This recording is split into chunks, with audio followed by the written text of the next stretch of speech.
நினச்சேன், தப்பு கிடையாது. எப்போ தெரியுமா நான் பில்லு கட்டினோம், அந்த ஆரஞ்சு பழங்களை எடுத்து நிறுக்க சொல்லி பாக்கெட் பண்ணுறோம் பாருங்க, அப்போ தான் அதுக்கு நான் பொறுப்பு. அது வரைக்கும் பொறுப்பே கிடையாது. ஒரு அம்மா 11 மணிக்கு புடவை எடுக்க போயிருக்கு, 4 மணி வரைக்கும் கடையை விட்டு வெளியே வரல. அவன் புருஷங்காரன் வெளியே உட்காந்துருக்கிறான். 4 மணிக்கு என்னடி பண்ணுறீங்க, என்ன புடவை எடுக்கிறேன், அதையா உன்னை தான் கரெக்டாக செலக்ட் பண்ண முடியலை, புடவைனால முடியா. அவன் அதுக்கு மேலே பேசுவானா? வந்துட்டான். இந்த அம்மா 999 புடவையே புரட்டி போட்டிருக்கு. அதை எடு கடையே வந்துட்டு.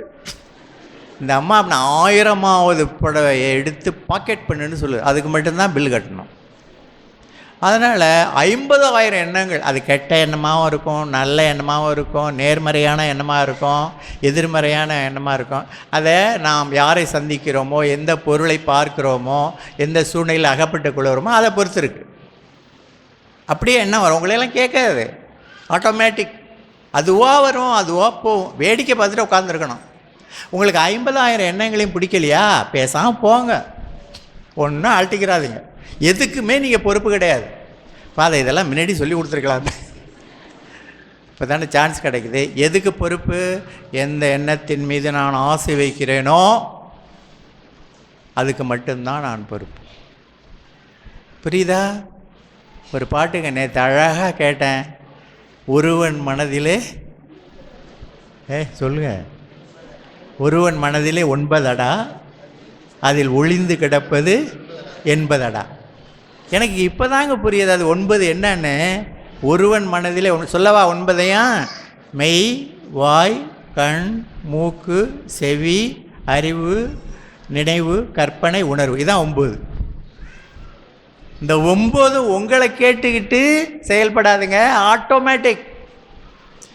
வெண்ணி தண்ணி உள்ள காலை விட்டுக்கிட்டு கும்பகோணம் 1000 ஜெபமாலை சொன்னாலும் வெண்ணி தண்ணி அவர் காலை சுடும்.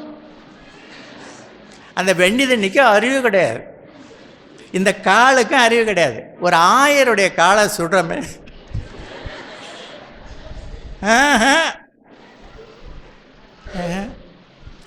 திருநெல்வேலி அல்வா கொண்டாந்து வைக்கிறீங்க முன்னாடி, நாக்கில் எச்சி ஊறுது.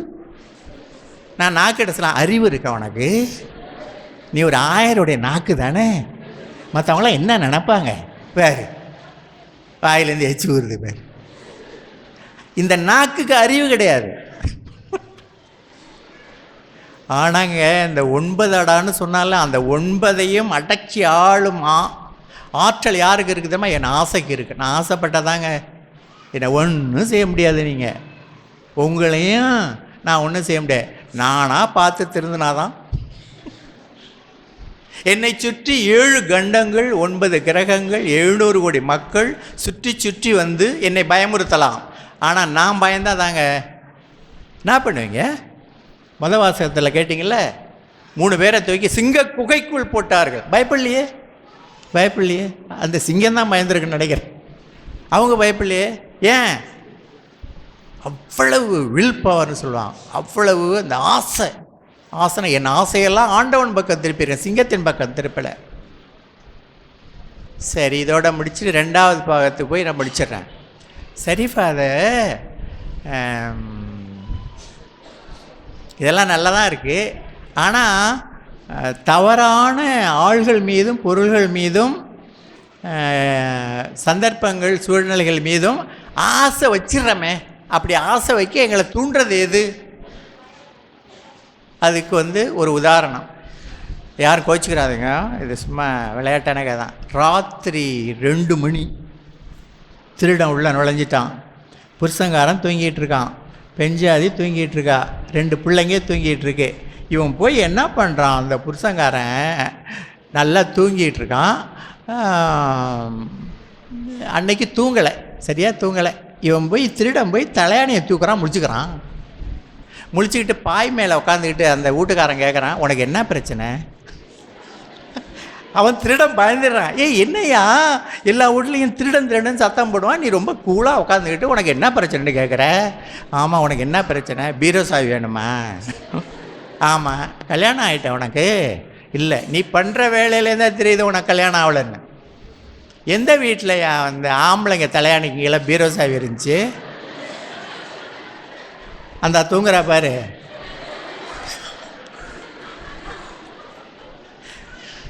அவள் தலையாணி கீழே தான் இருக்கு. கல்யாணம் ஆகி 25 வருஷம் ஆச்சு. 25 வருஷமாக ட்ரை பண்ணுறேன் அந்த சாவியை எடுக்க முடியல.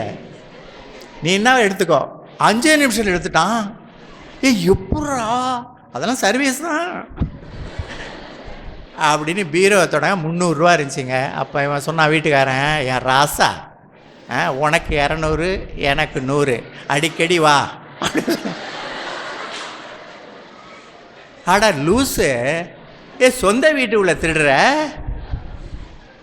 இன்னொருத்தன் வீட்டு உள்ள போய் திருடலான்னு சொல்ல, இவன் சொந்த வீட்டு உள்ள திருடுறாங்க. அது தப்பு இல்லை. உன்னை திருட தூண்டினது யாரு? அடுத்த வீட்டுக்காரனா? இல்லைங்க, இல்லை. ஏழாக்குறிச்சி பங்குசாமியாரா? இல்லைங்க, அவர் செவனேன்னு இருக்காரு. பாவம். தூண்டினது யாரு? ஏதோ ஒரு சக்தி. அந்த சக்திக்கு பேர் தான் என்ன? சாத்தான், அலகை, பேய்ன்னு சொல்லுவாங்க. பேய். அது இதுவரைக்கும் என்னன்னு கண்டுபிடிக்க முடியலை. இந்த திருடனை பாருங்க, உனக்கு என்ன உரிமை இருக்குது அடுத்த வீட்டுக்காரன் பொருளை வந்து கொள்ளையடிக்கிறதுக்கு? எந்த உரிமையும் இல்லைங்க. உன்னை தூண்டினது யாரு? அடுத்த வீட்டில் இருக்கிற பொருளை போய் எடுத்துட்டு வான்னு யாரோ சொல்லியிருக்காங்க. யார் சொன்னது? உன் மனசுக்குள்ளே இருக்க ஒரு தீய சக்தி. அந்த சக்திக்கு பேர் தான் சாத்தான். இது பரவாயில்லைங்க.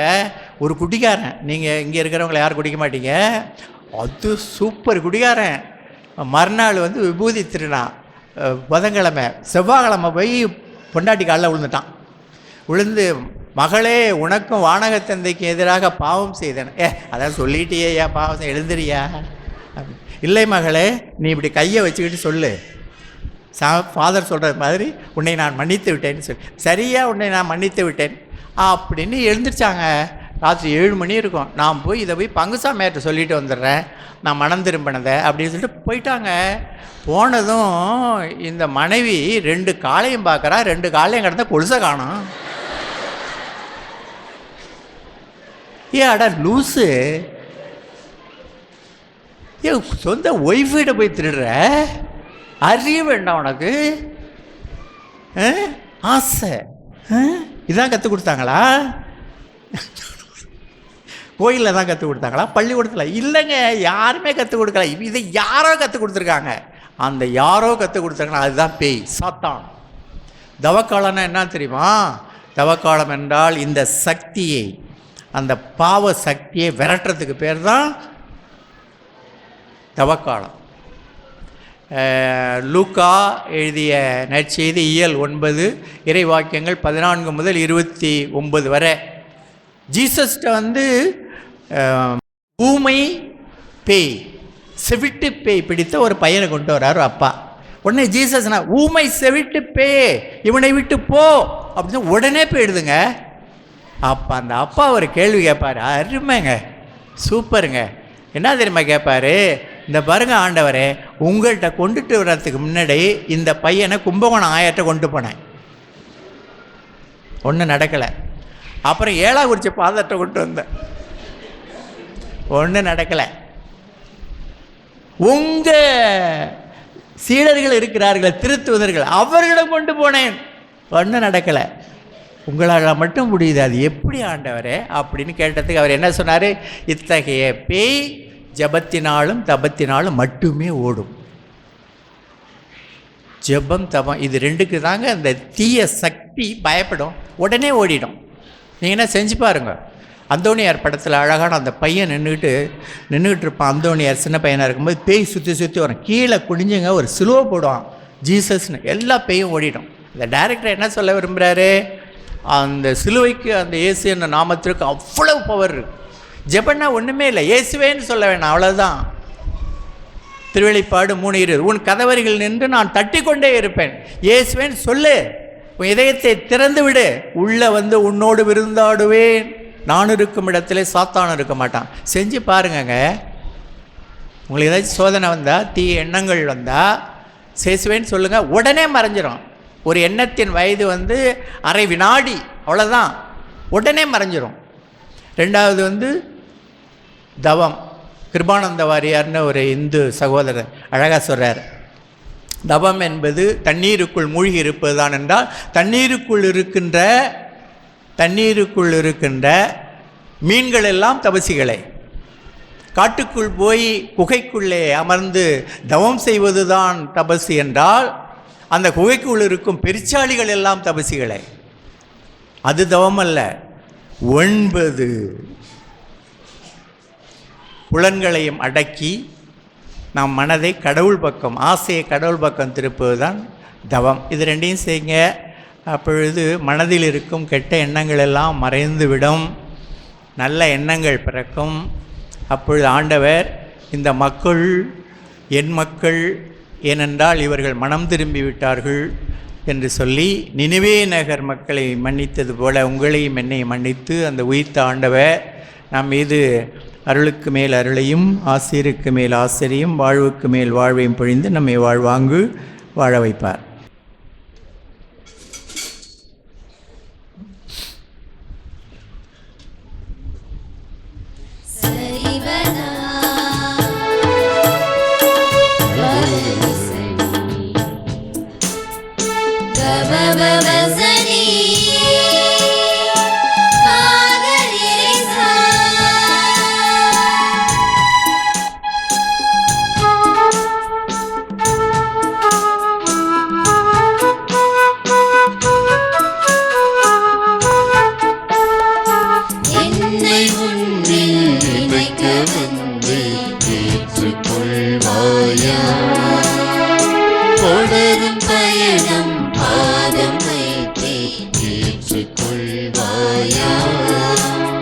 சகோதர சகோதரிகளே, என்னுடையது உங்களுடைய திருப்பலி எல்லாம் உள்ள இறைவனுக்கு ஏற்றதாகும்படி எல்லாரும் எழுந்து நின்று தூய்மையான மனத்தோடு மன்றாடுங்கள்.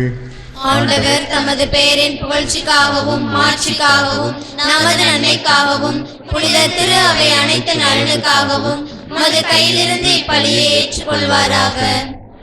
ஆண்டவரே, இப்பலியின் ஆற்றல் எங்கள் பழைய பாவ நிலையை எண்ணங்களை கனிவுடன் போக்கிட உம்மை வேண்டுகின்றோம். அது எங்களில் புத்துணர்வையும் மீட்பையும் மனம் திரும்புதலையும் வளர்ப்பதாக. எங்கள் ஆண்டவராகிய கிறிஸ்து வழியாக உம்மை மன்றாடுகின்றோம். ஆண்டவர் உங்களோடு இருப்பாராக. இதயங்களை மேலே எழுப்புங்கள். நாம் இறைவனாகிய ஆண்டவருக்கு நன்றி கூறுவோம்.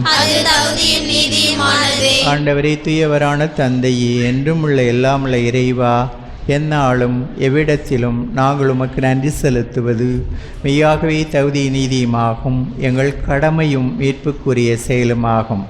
எங்கள் தவ ஜப முயற்சிகளால் நாங்கள் உமக்கு நன்றி செலுத்தவும், எங்கள் ஆணவத்தை ஆசையை தளர்த்தவும், ஏழைகளுக்கு உணவளிக்கவும், இவ்வாறு உமது கனிவிரக்கத்தை பின்பற்றவும் நீர் திருவுளமானீர். ஆகவே நாங்கள் அனைவரும் உம்மை புகழ்ந்து சொல்லுவதாவது: துயவர் துயவர் துயவர், வான்படைகளின் கடவுளாம் ஆண்டவர், விண்ணகமும் மண்ணகமும் உமது மாட்சியால் நிறைந்துள்ளன. உன்னதங்களிலே ஓசானா. ஆண்டவர் பெயரால் வருகிறவர் ஆசி பெற்றவர். உன்னதங்களிலே ஓசானா. எல்லாரும் முழங்காலில் இருப்போம். ஆண்டவரே, நீர் மெய்யாகவே தூயவர், தூய்மை அனைத்துக்கும் ஊற்று. ஆகியும்முடைய ஆவியை பொழிந்து இக்காணிக்கைகளை தூய்மைப்படுத்த உம்மை வேண்டுகின்றோம். இவ்வாறு எங்கள் ஆண்டவர் இயேசு கிறிஸ்துவின் உடலும் இரத்தமுமாக எங்களுக்கு மாறுவனவாக. அவர் பாடுபட உளம் கனிந்து தம்மை கையளித்த போது அப்பத்தை எடுத்து நன்றி செலுத்தி அதை பிட்டு தாம் சீடர்களுக்கு அளித்து கூறியதாவது: அனைவரும் இதிலிருந்து பெற்று உண்ணுங்கள், ஏனெனில் இது உங்களுக்காக கையளிக்கப்படும் என் உடல்.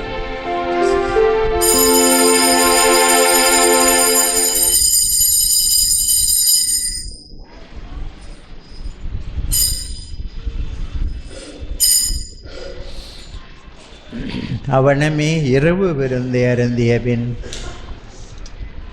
கிண்ணத்தையும் எடுத்து மீண்டும் உமக்கு நன்றி கூறி தாம் சிடர்களுக்கு அளித்து அவர் கூறியதாவது, அனைவரும் இதிலிருந்து பெற்று பருகுங்கள், ஏனெனில் இது புதிய நிலையான உடன்படிக்கைக்கு உரிய என் இரத்தத்தின் கிண்ணம்.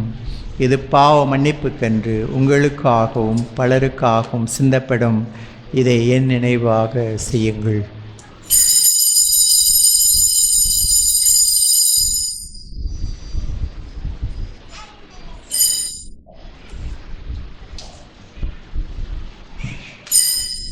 இது நம்பிக்கையின் மறைபொருள்.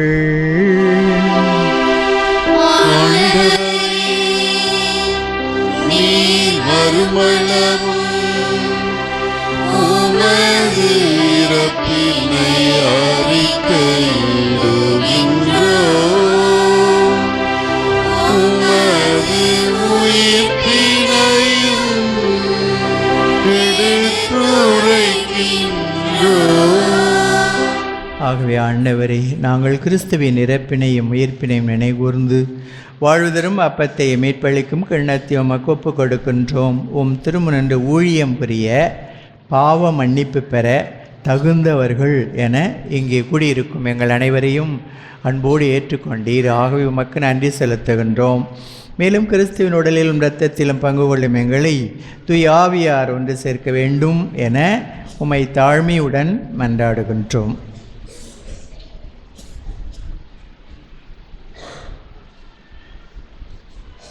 ஆண்டவரே, உலகெங்கும் பரவியிருக்கும் உமது திரு அவையை நினைவு கூர்ந்தேளும். எங்கள் திருத்தந்தை பிரான்சிஸ், எங்கள் ஆயர் எஃப் அந்தனிசாமி, எல்லா திருநிலையினர் ஆகிய அனைவரோடும் உமது திரு அவை அன்பின் நிறைவு பெற செய்தேளும். மேலும் உயிர்த்தெழும் நம்பிக்கையுடன் துயில் கொள்ளும் எங்கள் சகோதர சகோதரிகளையும் இறந்தோர் அனைவரையும் இரக்கத்துடன் நினைவு கூர்ந்து உமது திருமுக ஒளியினுள் ஏற்றருளும். எங்கள் அனைவர் மீதும் இரக்கமாயிரும்.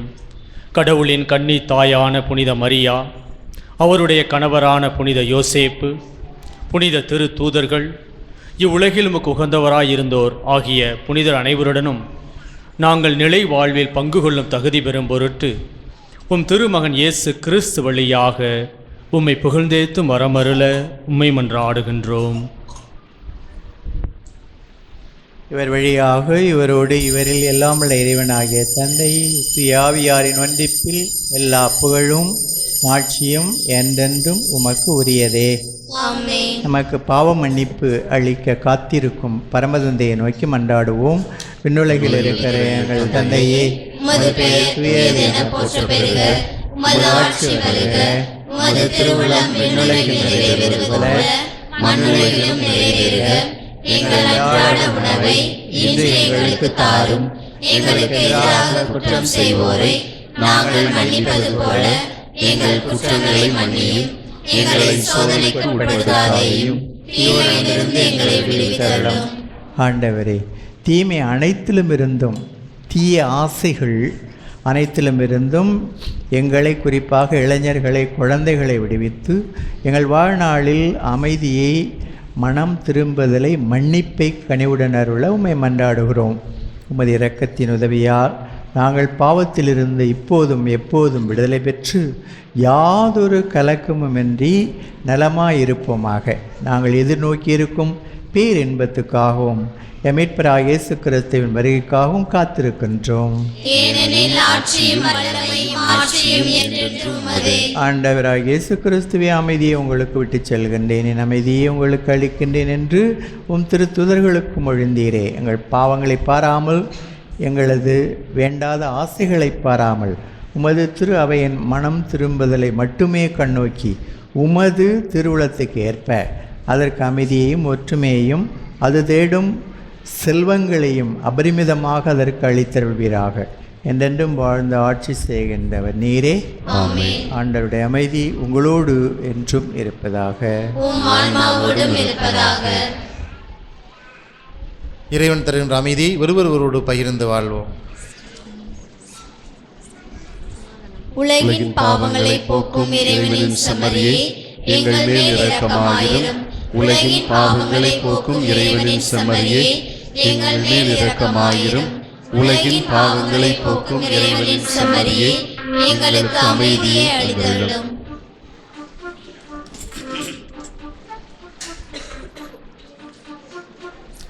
இதோ உங்கள் ஆசையை ஆண்டவர் பக்கம் திருப்புங்கள் என்று சொல்லும் இயேசு, இவர் விருந்துக்கு அழைக்கப் பெற்ற நீங்கள் நானும் பேர் பெற்றவர்கள். ஆண்டவரே, நீர் என் இல்லத்தில் எழுந்தருள நான் தகுதியற்றவள். ஆனால் ஒரு வார்த்தை மட்டும் சொல்லியருளும், எனது ஆன்மா நலமடையும். கிறிஸ்துவின் திருவுடலும் இரத்தமும் ஆண்டவர் விரும்புகின்ற மனம் திரும்புதல் வாழ்வுக்கு நம்மை அழைத்துச் செல்வதாக.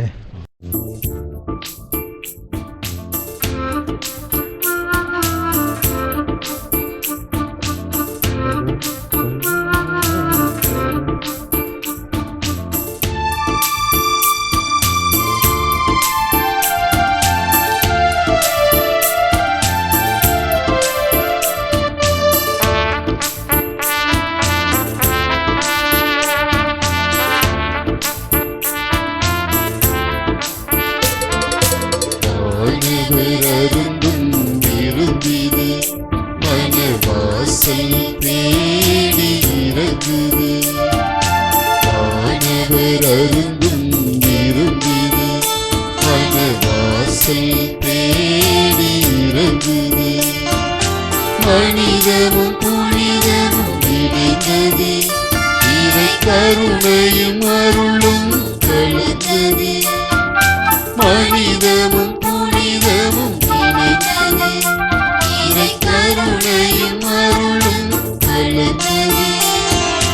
அல்ல அல்ல குறையாத அன்பிது, மெல்ல மெல்ல எண்ணி உயிரானது. அல்ல அல்ல குறையாத அன்பிது, மெல்ல மெல்ல எண்ணி உயிரானது. ஆனவர் அருளும் நெருங்கிது, பணவாசல் தேடி இறங்குது.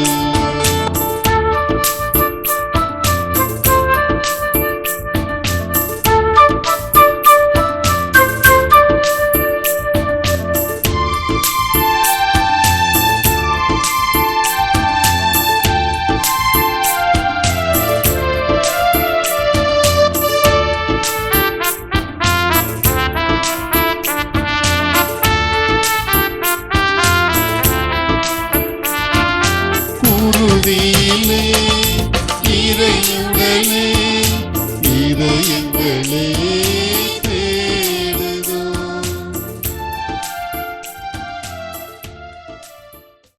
அன்பார்ந்த சகோதர சகோதரிகளே, நம்முடைய திருத்தலத்தில் ஒவ்வொரு நாளும் காலை 6:30 மணிக்கும் 11:30 மணிக்கும் திருப்பலியானது நடைபெற்று கொண்டிருக்கிறது. மாதத்தின் முதல் சனிக்கிழமை 11 மணிக்கு அன்னையினுடைய சிறுதேர் பவனியும், அதைத் தொடர்ந்து திருப்பலியும், திருப்பலி முடிவில் மாதா குலத்தின் அருமருந்தினால் ஒவ்வொருவரையும் தனிப்பட்ட முறையில் அவர்களுக்காக சிறப்பு ஜெபத்தை ஒப்புக் கொடுக்கிறோம். இரண்டாவது சனிக்கிழமை காலை 9:30 1:30 மணி வரை நற்செய்தி ஜெபக்கூட்டம் இருக்கிறது. நோயாளிகளுக்கென்று சிறப்பு ஜெபம், நற்கருணை ஆசிர்வாதம், சாட்சியங்கள் பகிர்ந்து கொள்வது நடைபெறும். அதைத் தொடர்ந்து இறுதியிலே அன்னையின் பிள்ளைகள் அனைவருக்கும் அன்னதானம் வழங்கப்படும். அன்னதானத்திற்கு உதவி செய்ய விரும்புகிறவர்கள் பங்கு தந்தையின் அலுவலகம் அணுகி உதவி செய்ய கேட்டுக்கொள்கின்றோம். அன்பார்ந்தவர்களே, ஒவ்வொரு வாரம் புதன்கிழமை மதியம் 12 மணிக்கு லூர்து டிவியிலும் 1 மணிக்கு மாதா டிவியிலும் நம்முடைய திருத்தலத்தில் நடைபெறுகிற திருப்பலியானது ஒளிபரப்பாகிறது. அதை கண்டு ஜெபிக்க உங்கள் அனைவரையும் அன்போடு கேட்டுக்கொள்கிறோம். அன்பார்ந்தவர்களே, இன்றைய நாள் சிறப்பாய் இருப்பதற்கு நம்முடைய மறைமாவட்ட ஆயர் அவர்கள் ஏற்கனவே இதற்கான தகுந்த தயாரிப்புகளை மேற்கொண்டு சிலுவை பாதை எப்பொழுது எப்படி நடத்தலாம் என்கிற விதத்தில் எல்லாவற்றிலும் மிக அற்புதமான ஒரு தயாரிப்பு மேற்கொண்டு இன்று உள்ளமும் மனமும் சிந்தனைகளும் எப்படி இருக்க வேண்டும் என்கிற அளவுக்கு நமக்கு ஒரு ஆழமான ஒரு கருத்தையும் மறையுரையிலே நமக்கு வழங்கியிருக்கிறார். நமக்காக ஜெபித்து நம் ஒவ்வொருவரையும் ஆசீர்வதிக்கின்ற நம்முடைய பாசமிகு தந்தை ஆயர் அவர்களுக்கு உங்கள் அனைவர் சார்பாகவும் நம்முடைய வாழ்த்துக்களையும் நன்றியையும் ஜெபத்தையும் உரித்தாக்குவோம். மன்றாடுவோமாக. ஆண்டவரே, உமடியார்கள் உமது பரிவு இரக்கத்தின் ஆதரவால் பாதுகாக்கப்படுவார்களாக. இதனால் இவ்வுலகில் அவர்கள் நல்லதைச் செய்து நன்மையின் முழுமையாகிய உம்மிடம் வந்து சேர்வார்களாக. எங்கள் ஆண்டவராகிய கிறிஸ்து வழியாக உம்மை மன்றாடுகின்றோம். இப்பொழுது உங்களுக்கு நமது பாப்பானவரின் பாப்பிரையின் பரிபூரண ஆசீர்வாதம் கொடுக்கப்படும். பரிபூரண ஆசீர்வாதம்னா இந்த உலகிலேயே நாம் செய்கின்ற பாவங்களுக்கு பாவ மன்னிப்பு பெறுவோம். அதுக்கு பேர் தான் பரிபூரண முழுமையான ஆசீர்வாதம் என்பது பொருள். இதை நமது பாப்பிரையின் பெயரால் ஆயர் உங்களுக்கு கொடுப்பார். அதுக்கு நீங்கள் 2 காரியம் செய்யணும். அவருடைய கருத்துக்காக மன்றாட வேண்டும். இரண்டாவதாக இந்த சிலுவை பாதையில் பக்தியோடு பங்கேற்க வேண்டும். இப்பொழுது அவரது கருத்துக்காக மன்றாடுவோம்.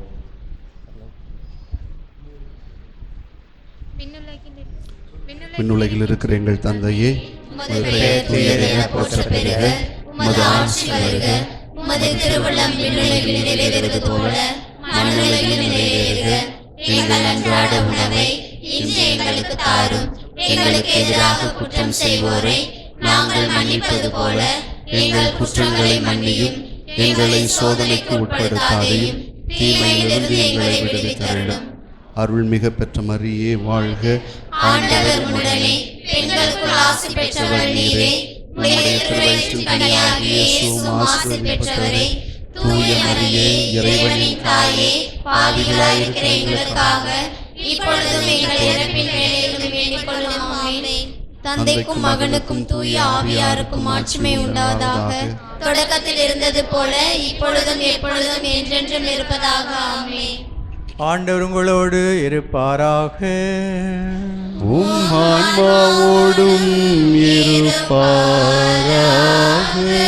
எல்லாம் வல்ல இறைவன் தந்தை மகன் தூய ஆவியார் உங்களையும் உங்கள் குடும்பங்களையும் நிறைவாக ஆசீர்வதிப்பாராக.